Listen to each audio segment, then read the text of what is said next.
Pitágoras, matemática e o misticismo da religião órfica. Pitágoras, FL, 530 a.C., logo depois de Tales e antes de Parmênides e Heráclito. Pitágoras fundou uma escola extremamente influente, ela teve efeitos avassaladores sobre Platão e, portanto, mais tarde, sobre o cristianismo. Os primeiros pitagóricos eram uma seita mística, eles viviam de forma comunista, sem propriedade privada. Eles eram os mais sobrenaturais, os mais místicos de todos os pré-socráticos. Eles não eram adeptos da religião dos deuses do Olimpo. Eles defendiam o que era chamado de religião de mistério.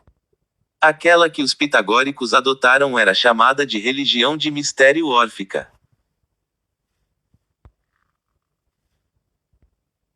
Religião de mistério órfico.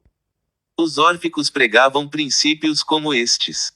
O homem tem uma parte alta e uma parte baixa. A parte baixa é o corpo, a parte alta é a alma. Essas duas partes estão em conflito eterno. A alma é semelhante a Deus, mas pecou e caiu da graça. Como punição, foi incluído no corpo nesta terra. O corpo é, portanto, a prisão, ou tumba, da alma. Estamos destinados a passar por uma série de reencarnações, o que eles chamam de roda do nascimento, até que a alma possa escapar do corpo e desta terra permanentemente, reunir-se com Deus e, assim, alcançar a verdadeira felicidade e salvação.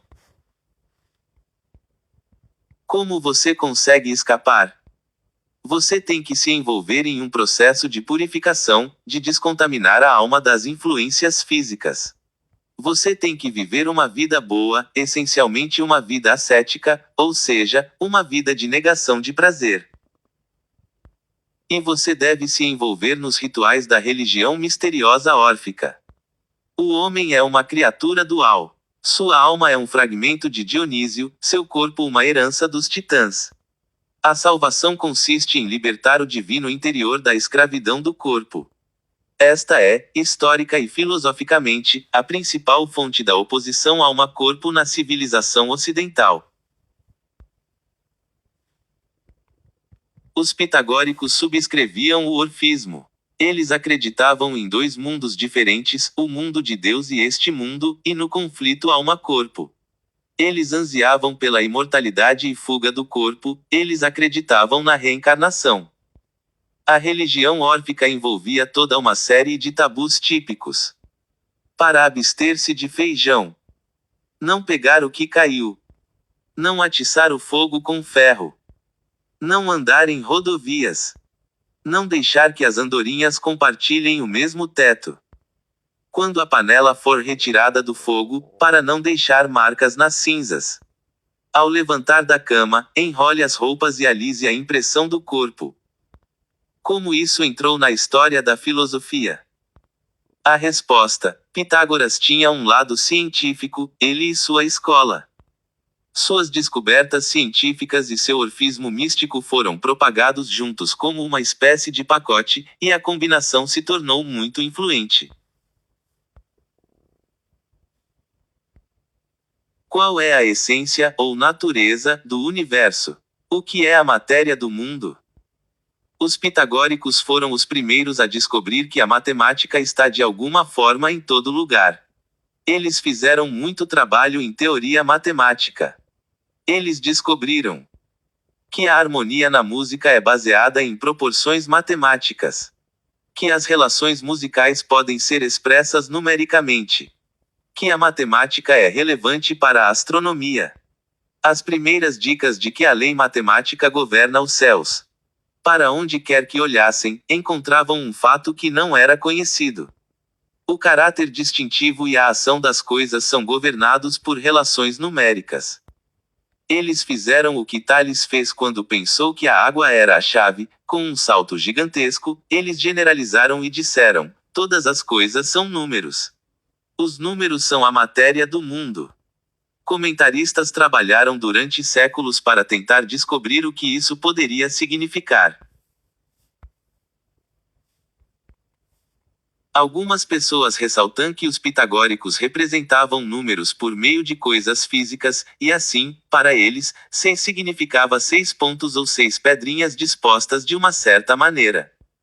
Em outras palavras, eles confundiram números com as entidades físicas que os representam.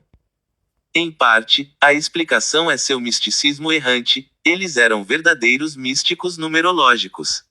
Esta é a origem ocidental dos arranha-céus que tem o 13º andar coberto. O ponto crucial é a importância vital da matemática na descoberta das leis do mundo. A física moderna teria sido impossível sem a descoberta de que as leis físicas precisam ser formuladas em termos matemáticos. Nesse sentido, a ciência moderna é, em parte, um desenvolvimento dessa descoberta dos pitagóricos. No entanto, ela não deu frutos até o Renascimento, quando foi combinada com outras teorias. O importante é o que os últimos pitagóricos fizeram para dar sentido à teoria de que todas as coisas são números. Eles acreditavam que os números, ou as relações numéricas, de alguma forma governavam o comportamento das coisas, e entendiam isso de forma muito literal e ainda bastante primitiva.